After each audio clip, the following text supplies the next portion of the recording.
Hei, olen Mikke, ryhmä 8 ja esittelemme näppäimet.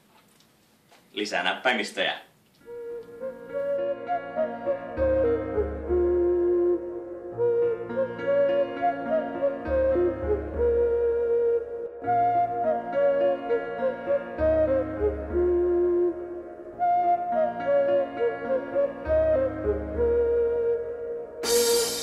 Pieni pikku orava vaan, koska valita ei duunista.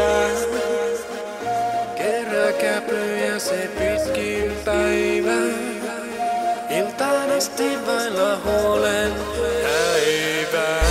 Sitten tulee iso karmainen Olli, se on se naapurin häijykolli. Silloin kokee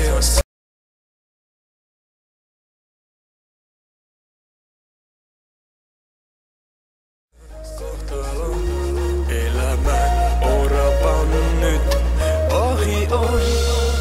Tämä on kertomus oravasta. Oravan päivä on ihmeellinen. Se kerää käpytä tallentai talven varalle, että se ruokaa saa, kun on pakkasta ja rautainen maa.